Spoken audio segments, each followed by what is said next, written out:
तो ये बेटा हो गया टीआरएनए। टीआरएनए के बारे में हमने कहा कि tRNA are 3 dimensional structure which contain the 3 loop ribosome binding site, amino acid synthases and anticodon site. एक होता है जो 4th टाइप है, दैट इज कॉल्ड HNRNA, या इसी को कहा जाता है heterogenetic RNA. Okay, the part of RNA which help in या which work as a genetic material is known heterogenetic RNA. तो जो आरएनए का वह पार्ट जो जेनेटिक मटेरियल की तरह वर्क करता है उसे हम हेट्रोजेनेटिक आरएनए कहते हैं। तो it is a kind of type of RNA में जो HNRNA है, it play important role in genetic history, क्योंकि ये ट्रांसफ़र करता है जेनेटिक इंफॉर्मेशन बैक्टीरिया में, वायरसेस में और कुछ प्लांट में।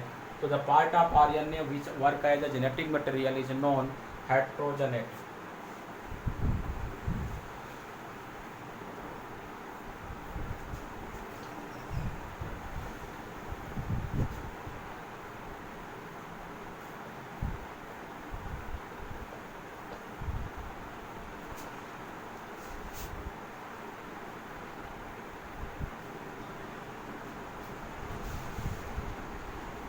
इसके बाद बेटा हम लोग आरएनए से मिली हुई चीज़ें हम लोग पढ़ेंगे जी। अब जीन क्या है, इसकी अगर हम थोड़ी सी हिस्ट्री में अगर जाते हैं, Mendel have no idea about the gene. Mendel use the factor for gene. Mendel ने फैक्टर वर्ड यूज किया था इन प्लेस ऑफ जीन, या एलील वर्ड यूज किया था, जो आज के डेफिनेशन हम बनाते हैं कि allele is the alternative form of gene. हम ये कहते हैं कि जो एलील होते हैं वह अल्टरनेटिव जीन के फॉर्म होते हैं। ओके, अब आते हैं कि जीन को पहली बार gene first time discovered by Johnson. पहली बार जीन को डिस्कवर किया था जॉनसन ने, और तब जो है जॉनसन उसने कहा कि the term which use the Mendel is known gene, क्योंकि जो उन्होंने टर्म यूज़ किया था फैक्टर के लिए, उसके लिए अप्रोप्रिएट वर्ड जीन है। और जब से जीन की डेफिनेशन जीन की डिस्कवरी हुई, तब से ये कंट्रोवर्सी शुरू हुई कि जीन की एक एक्यूरेट डेफिनेशन क्या है। देखिए, कुछ डेफिनेशन दी गई, कुछ लोगों ने कहा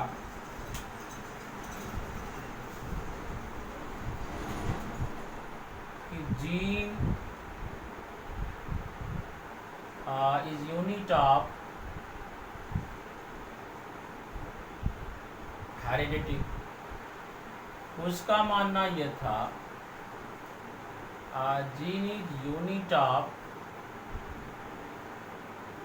मेटाबॉलिज्म। उसने माना कि gene is unit of recombination. Some scientists report that gene is unit of complementation। कुछ साइंटिस्ट का ये मानना था कि gene is unit of polypeptide chain. उसका मानना है कि gene is beaded structure of chromosome.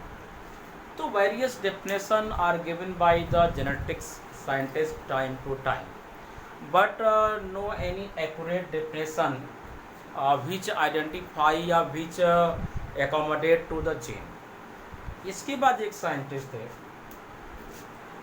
Yes Berger. S Berger ने कहा कि जो जीन है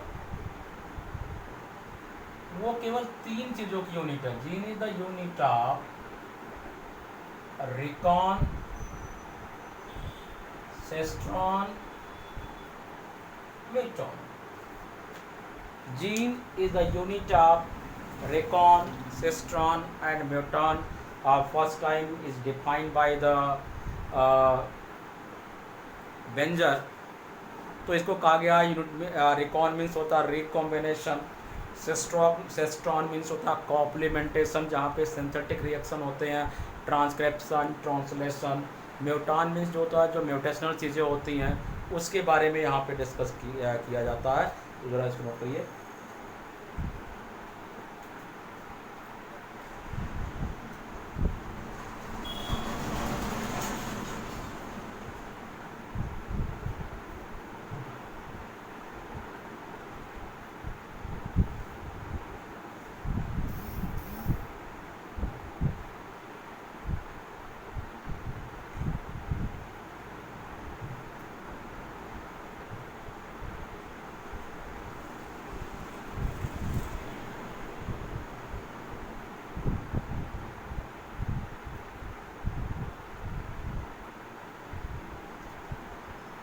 हो गया बेटा?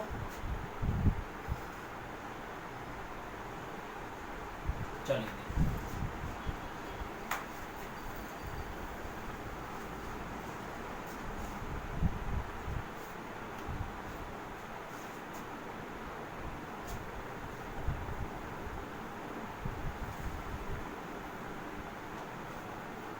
अब इसमें कुछ हम पढ़ेंगे टाइप्स ऑफ जीन के बारे में, कि कितने टाइप के जीन होते हैं। जीन और मैंने क्योंकि ह्यूमन अगर जीनोम की बात करेंगे तो अप्रॉक्सीमेट 2.5 मिलियन जीन्स हैं, और 2.5 मिलियन जीन्स में से अभी तक ह्यूमन जीनोम प्रोजेक्ट में only 50 to 60,000 gene are identify to nowadays. आज तक केवल हमने 50,000 से 60,000 जीन आइडेंटिफाई किए हैं, वो बाई ह्यूमन जीनोम प्रोजेक्ट के द्वारा। तो टाइप्स ऑफ जीन कुछ हम डिस्कस करेंगे।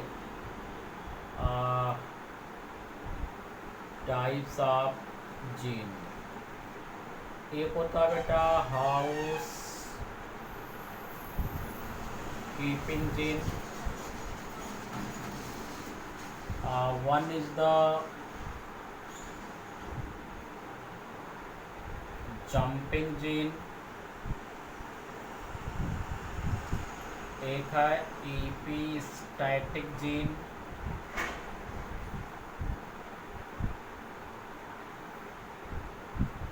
इसके बाद इसमें है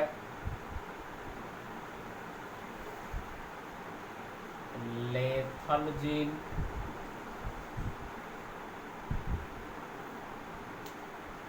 इसके बाद इसमें हम लोग पढ़ेंगे एक है लियो ट्रॉफी जीन, और एक पढ़ेंगे पॉलीजेनिक आर क्वांटिटी, या यूं कह लीजिए कि लियो ट्रॉफिक जीन पढ़ेंगे। ठीक है, ये कुछ जीन है डिस्कस करेंगे जो एग्ज़ाम में अक्सर पूछे जाते हैं या कभी कभी इनका डिस्कशन होता है। One is the housekeeping gene, those type of gene which are permanently active at the locus of chromosome. Means those type of gene which are permanently active. Permanently active का मतलब ये होता है कि those type of gene which always active at the locus. क्या होता है कि कुछ जीन्स क्या होते हैं कि अपने लोकस पे तो होते हैं but they are not undergo permanently activation, तो वो कभी कभी क्या होते हैं रह के स्विच ऑफ हो जाते हैं। तो आप ये कह सकते हैं कि ऐसे जीन्स क्या होते हैं, परमानेंटली एक्टिव नहीं माने जा सकते, क्योंकि वह अपने लोकस पे हमेशा एक्टिव नहीं होते। तो ये this is a kind of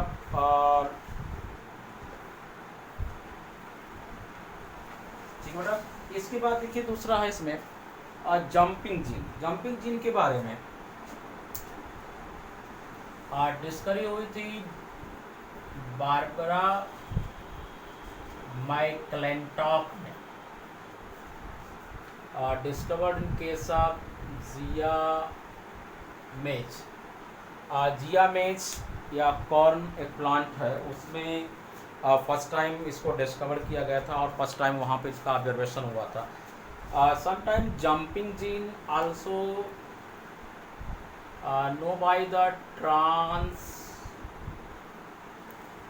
पॉसेबल element, एक नाम इसको भी देते हैं, या इसी को कहा जाता है ट्रांसपोजॉन एलिमेंट, या इसी को कहा जाता है जेनेटिक स्पूल। इसको ऐसे समझ सकते हैं कि those type of gene which are not perform continuous function at their locus, they jump upon one locus to another locus. So generally this phenomena occur into the eukaryotic organism, just like in the maize plant. Some corn grains are yellow color, after 2 or 4 they become reddish color or yellowish color. Means उनका जो performance है वो continuous नहीं होता। ऐसे jeans क्या होते हैं, एक प्रकार के जेनेटिक एलिमेंट्स होते हैं, या this type of gene is known mobile gene, जो किसी क्रोमोसोम के लोकस पे हमेशा मूवमेंट करते हैं या ट्रांसफ़र होते रहते हैं। This type of gene is known jumping gene which discovered by the Barbara McClintock in Zea mays plant. और इनका जेनेटिक इंजीनियरिंग में यूज होता है, क्योंकि ऐसे gene as a genetic spool use किए जाते हैं, क्योंकि ये एक लोकस पे फिक्स नहीं होते हैं। तो ये this is a kind of mobile gene which are not perform continuous function at their locus, they also known as the split gene, and they acting into the eukaryotic cells. One is the epistatic gene, those type of gene which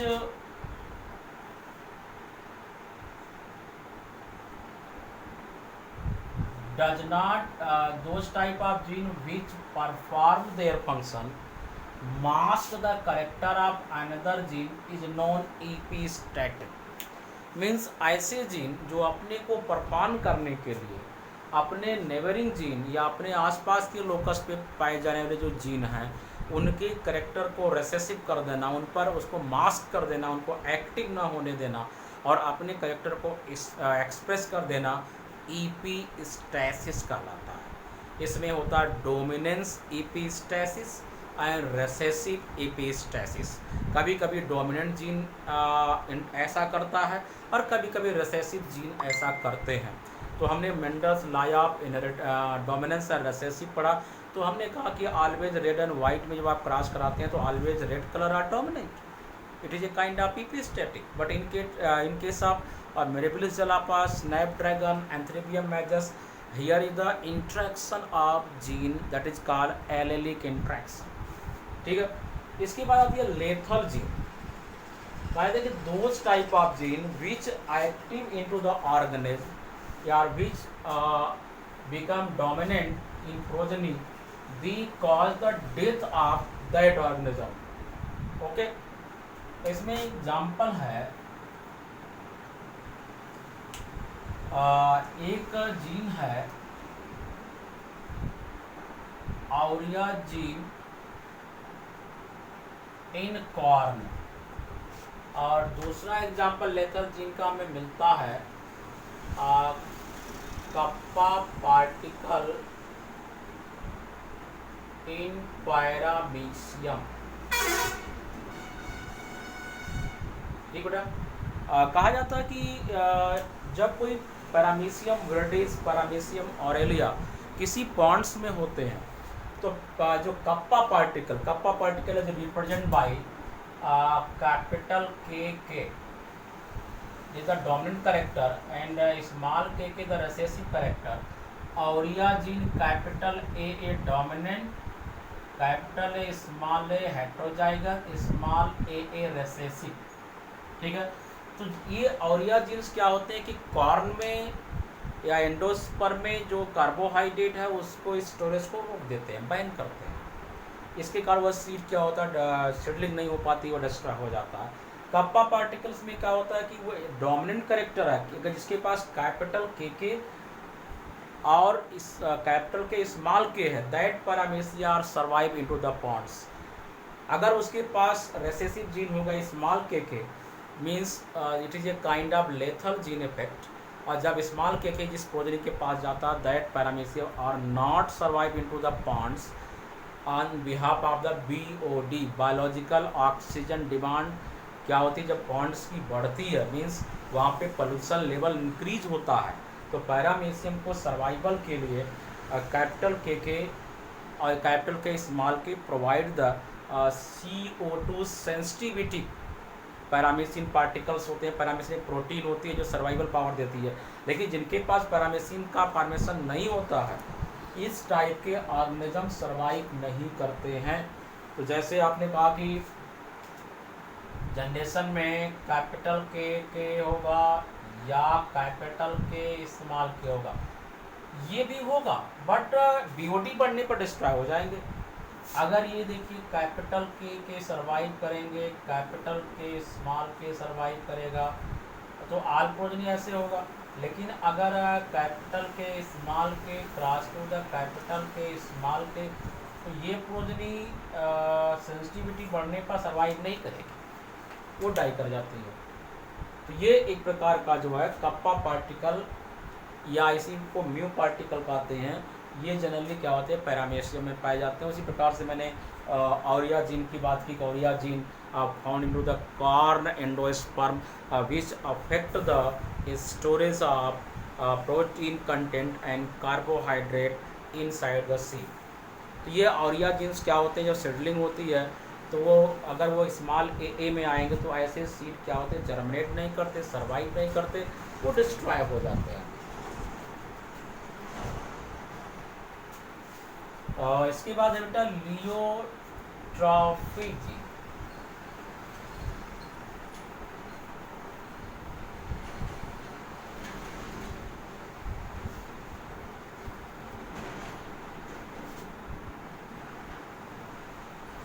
अब देखिए लियोट्रॉफी gene क्या है। लियोट्रॉफी gene के बारे में कहा जाता है कि when two or more character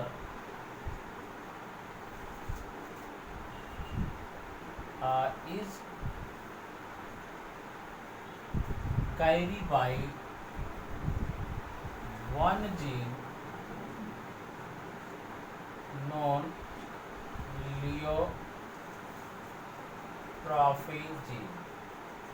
means जब किसी भी प्लांट्स या किसी भी एनिमल में ऐसे जीन जो एक साथ कई कैरेक्टर को ले जाते हैं, इसको पॉलीमॉर्फिक जीन भी आप कह सकते हैं, तो ये कहा जाता है कि ये काइंड ऑफ लियोट्रॉफी जीन। अब क्या होगा अगर ये जीन एब्सेंस हो जाएगा तो उसमें कई डिसऑर्डर्स आ जाते हैं। जैसे गुड एग्जांपल है मार्फन सिंड्रोम का। ठीक है, तो मार्फन सिंड्रोम में काफ़ी डिसऑर्डर आते हैं जिसके कारण जो है उसमें काफ़ी एबनॉर्मेलिटीज़ आती है। तो मार्फन सिंड्रोम में जैसे चाइल्ड में PKU, AKU और टायरोसिन ऑक्सीडेज, ये जैसे डिसऑर्डर्स यहाँ पे आते हैं। तो एक जीन के डिफेक्ट से अगर कई कैरेक्टर डिफेक्ट होते हैं तो this type of character is known pleiotropy. तो फिनाइलकेटोन्यूरिया, इलेक्ट्रोन्यूरिया, फिनाइलकेटोन्यूरिया भी क्या होता है कि इसमें अमीनो एसिड का डाइजेशन चाइल्ड में नहीं होता है, और जब अमीनो एसिड का डाइजेशन नहीं होता है तो इस प्रकार के कैरेक्टर आते हैं। अब कुछ प्लांट्स में भी आपको लिगोट्रॉपिक जीन्स हैं जहाँ पे one gene single gene carry the more than two character. अब बात आती है कि पॉलीजेनिक आर क्वांटिटिव या इसी को लियोट्रॉपिक जीन कहते हैं। अब इसमें क्या है कि two or more gene control single character of human or animal. Means अगर किसी भी जीन के द्वारा एक ग्रुप ऑफ जीन्स हैं जो किसी भी ह्यूमन में या किसी भी एनिमल में एक कैरेक्टर को कैरी करते हैं, तो this type of controlling is known polygenic और क्वांटिटिव। पॉलीजेनिक और क्वांटिटिव का मतलब यह हुआ कि यह एक प्रकार का संख्यात्मक इनहेरिटेंस है बेटा। देखिए इस पर क्वेश्चंस आते हैं और इस पर, दोनों में डिफरेंशिएशन आप देख सकते हैं कि when two or more character is carry by the one gene known as the pleiotropy gene. यहाँ पे कह रहा है कि two or more gene which control single character is known लियो क्वांटिटिव ऑफ पॉलीजेन। तो जैसे इसमें एग्जाम्पल आप देख सकते हैं कि एक है कर्नल कलर ऑफ मेज, ठीक है, और दूसरा है skin colour of human. Skin colour of human is a kind of polygenic और क्वांटिटिव इनहेरिटेंस।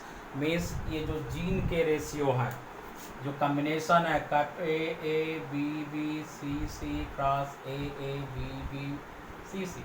अब ये कॉम्बिनेशन कुछ बन सकते हैं, माने कॉम्बिनेशन बिगड़ते जाएंगे, जीन का जो कलर है वो बढ़ता जाएगा। इसलिए स्किन कलर ह्यूमन में जो डिस्ट्रीब्यूशन है वो सिंगल जीन के द्वारा पॉलीजेनिक इनहेरिटेंस है।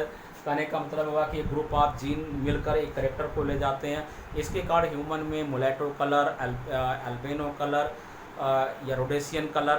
तो स्किन कलर क्या होते हैं, ये पॉलीजीन के द्वारा डिफाइन होते हैं।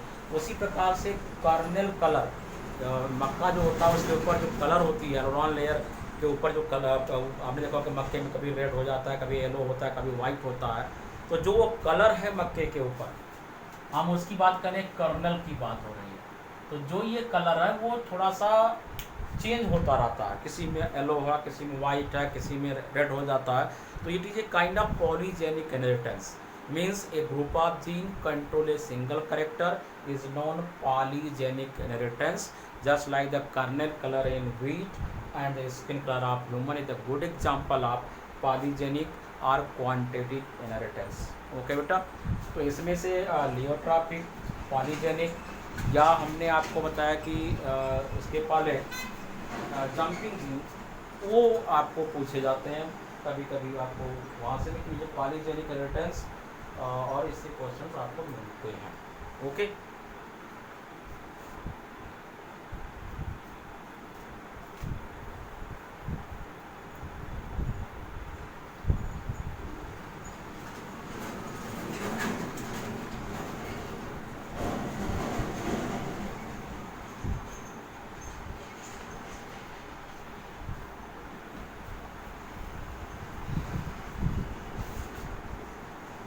अब इसके बाद आती है बात जेनेटिक कोड की बात करते हैं कि जेनेटिक कोड क्या है। कहा जाता है कि genetic code first time discovered by George गैमो। Genetic code बात उठ के आती है फिर कि जो जीन है, क्योंकि पहले आपने कहा कि क्रोमोमीयर है, जीन डिस्कवर किया गया, उसी क्रोमोमीयर को आपने कहा जीन है। अब कहा गया कि जीन का क्या केमिकल कंपोजिशन है, तो कहा गया कि जीन ही डीएनए है। अब बात आती है कि जो जीन डीएनए है वो डीएनए इंफॉर्मेशन कैसे ले जाता है, तो बोला गया कि जॉर्ज गैमो ने फर्स्ट टाइम बताया कि जेनेटिक कोड के द्वारा ले जाता है।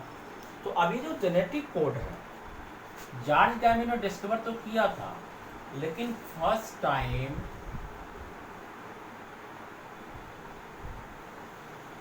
Genetic code prepare by H G. Khurana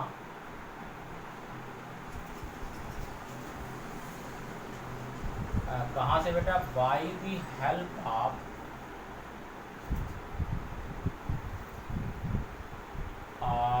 transfer east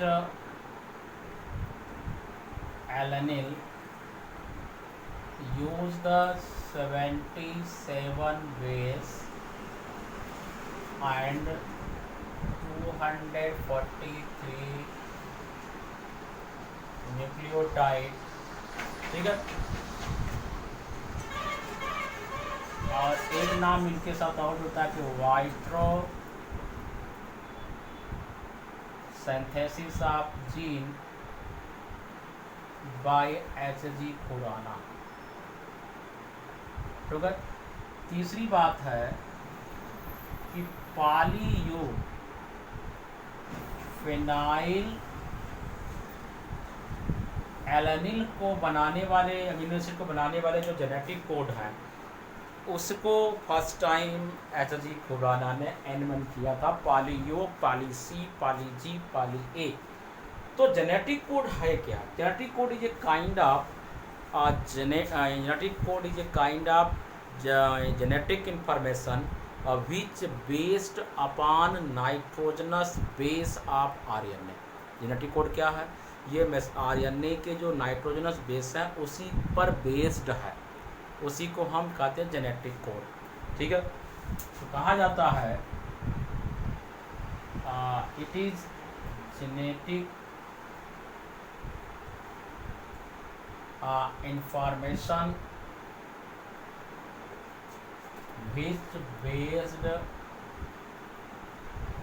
upon nitrogenous base of RNA, ठीक है। कहने का मतलब क्या होगा कि genetic code carry genetic information ले जाता है और जेनेटिक कोड जो बेस्ड है वो जो है RNA के बेस है AUGC। यहाँ पे आप ATGC का यूज़ नहीं करेंगे, ठीक है। अब बात आती है कि जेनेटिक कोड प्रिपेयर या जेनेटिक कोड की रिक्वायरमेंट क्यों हुई? In all cell prokaryotic you cell contain 20 amino acid. Prokaryotic हो या यूकैरियोटिक वहाँ पे 20 अमीनो एसिड होती है और इट specify by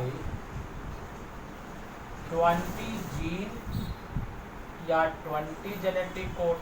अगर ये 20 अमीनो एसिड को बनाना है तो 20 जेनेटिक कोड चाहिए, ठीक है। तो पहली बार ये हुआ कि अगर जेनेटिक कोड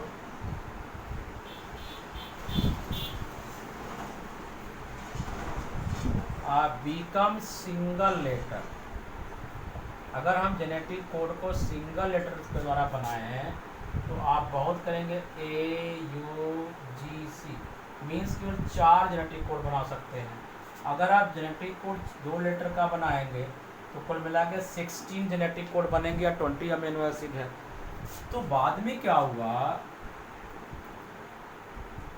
एक साइंटिस्ट था फ्रेडरिक क्रिक या पैसी क्रिक allow to use of 4 letter at triplet base। मैंने 3 लेटर आप यूज करिए और उसको 4 लेटर को 3 बार यूज करिए, हो जाए क्या होगा 64। तो कितने जेनेटिक कोड हो गए बेटा? हो गए 64। अब क्या होगा कि ट्रिपलेट मैंने 3 लेटर का बनेगा 4 लेटर की सहायता से, तो जेनेटिक कोड क्या हो गए? ट्रिपलेट हो गए। तो genetic code are triplet and 64 genetic code are prepare. तो 64 genetic code are specify 20 amino acid. अब क्या होगा कि ये जो जेनेटिक कोड है ये बनाएंगे 20 अमीनो एसिड किस सेल में? किसी भी प्रोकैरियोटिक और यूकैरियोटिक सेल में ये जेनेटिक कोड का फॉर्मेशन करेंगे। अब जेनेटिक कोड डिक्शनरी कैसे बनेगी जरा ध्यान दीजिएगा। वहाँ को फॉर्मेट दे रहे हैं आप उसको बना लीजिए।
स्पेस नहीं, इसलिए आप सुबह थोड़ा सा स्पेस लेके अपनी कॉपी में से ड्रा करेंगे।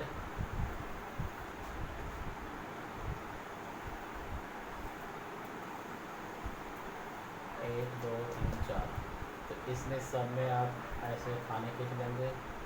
2 3 4, 1 2 3 4। अब देखिए करना क्या है, ऐसे सब आप सब निकल लेंगे।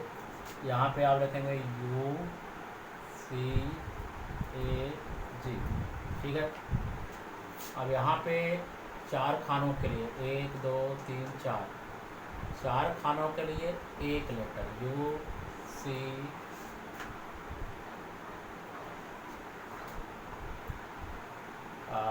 A और G, ठीक है। तो 4 खाने ऊपर बना लेंगे आप ऐसे, और हर में आपको 4 खाने रहेंगे। 4 में आपको 4 ऐसे। यहाँ पे ज़रा ध्यान दीजिएगा, जब यहाँ पे 4 लाइनें आपकी आएगी तो ये U C A G, ये चारों में कंटिन्यूस होगा। U C A G U C A G U C A G, ये चारों में ऐसे लाइन खींचेंगे। अब देखिए तरीका क्या है, ये कांस्टेंट होगा, ये कांस्टेंट होगा, इस लाइन में जाएंगे तो उससे आप करेंगे। जैसे देखिए U U C U U A और U U sorry U U U है, U U C है, U U U है और U U U C A और U U G, ठीक है। अब इसमें आएंगे तो ये जाएगा U U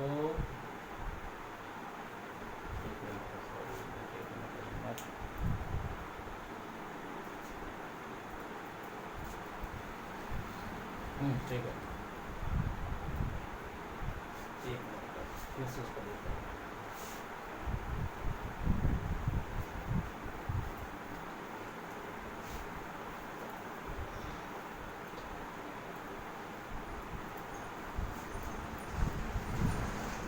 आपको 64 खाने बनाने हैं, तो आपको छोटा बना देंगे सही हो जाएगा।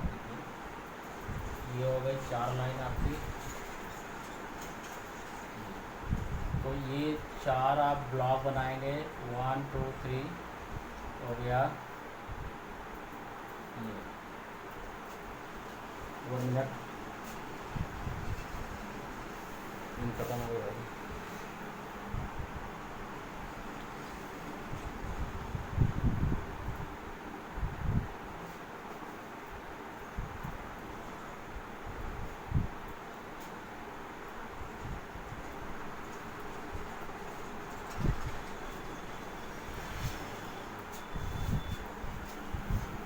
ये बेटा क्या करेंगे, इसे 4 ब्लॉक आपने बना लिया, 4 ब्लॉक ये हो गया। तो आप मैंने कहा U, इसमें 4 लाइनें ऐसे खींच लेंगे, ये देखो ऐसे। हर में 4। चलिए इसे 1 2 एक आप ऐसे खींच लिए 3 एक और आगे खींच लीजिए, ये हो गई, ये 4। ठीक है, तो 4 1 1 2 3 4 और हर में 1 2 3 4 लाइन होंगी। यहाँ पे आप यू रखेंगे, यहाँ पे यू रखेंगे, सी ए जी, ऐसे इसमें सी रख देंगे, इसमें ए रख देंगे, यहाँ पे जी, फिर इसमें आप 4 लाइन खींचेंगे यहाँ पर। ठीक है, हर में 4 खींच लेंगे। इसके बाद हर चारों में यू सी ए जी, वैसे चारों में कर लेंगे।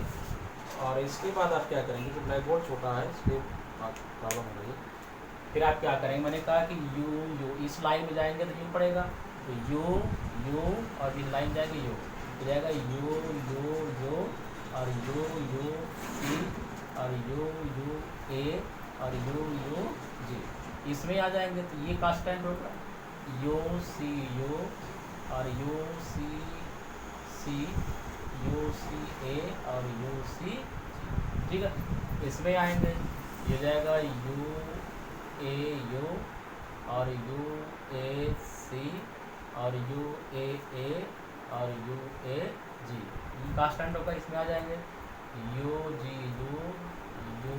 सी यू जी ए और यू जी। तो इस तरह से आप एक डिक्शनरी प्रिपेयर करेंगे, 64 जेनेटिक कोड आपको हो जाएंगे इसमें से। ठीक है, ये 64 जेनेटिक कोड स्पेसिफाई करते हैं कुल मिला के 20 अमीनो एसिड को। तो ऐसे एक डिक्शनरी आप प्रिपेयर कर लेंगे। यहाँ से क्वेश्चंस आते हैं, कैरेक्टरिस्टिक्स ऑफ जेनेटिक कोड, या यूँ कर लीजिए कि special feature of genetic code. ठीक है, पहला ये हुआ कि जेनेटिक कोड आर ट्रिपलेट। दूसरा ये हो गया कि genetic code are commaless. Okay, तीसरा हो गया genetic code are non overlapping. 4 हो गया जेनेटिक कोड आर यूनिवर्सल हो गया। फिर कह रहा है कि जेनेटिक कोड आर अनएम्बिगुअस। ठीक है, ये special feature of genetic code है, पूछे जाते हैं। जैसे मैंने कहा कि जेनेटिक कोड आर ट्रिपलेट, तो हमेशा जेनेटिक कोड 3 लेटर का होगा। ठीक है, दूसरा करें जेनेटिक कोड आर कॉमालेस। कभी भी जेनेटिक कोड आप लिख रहे हैं तो एक जेनेटिक कोड से दूसरे जेनेटिक कोड में कामा नहीं लगाएंगे, कामा यहाँ पे नहीं लगेगा। ठीक है, आप केवल लिखते जाएंगे क्या आप कहना चाह रहे हैं। ठीक है, genetic code are non overlapping means ये जो सिंगल बेस है वो जो है single base not form genetic code, यानी कि अकेला बेस चाहे कि प्रोटीन अमीनो एसिड कोड कर ले तो वो कोड नहीं कर पाएगा। जेनेटिक कोड है यूनिवर्सल, प्रोकैरियोटिक यूकैरियोटिक में जेनेटिक कोड सिमिलर होते हैं। जैसे AUG मैथ्योनिन बनाता है तो वो प्रोकैरियोट में बनाएगा, यूकैरियोट में भी बनाएगा। आपने कहा जेनेटिक कोड अनएम्बिगुअस, माने कि 1 amino acid is specify by the more then 2 genetic code. एक अमीनो एसिड कई जेनेटिक कोड के द्वारा प्रिपेयर हो सकती है, लेकिन कई अमीनो एसिड एक जेनेटिक कोड के द्वारा प्रिपेयर नहीं की जा सकती है। It is the special feature of genetic code. इसको आप सीरियस कीजिए।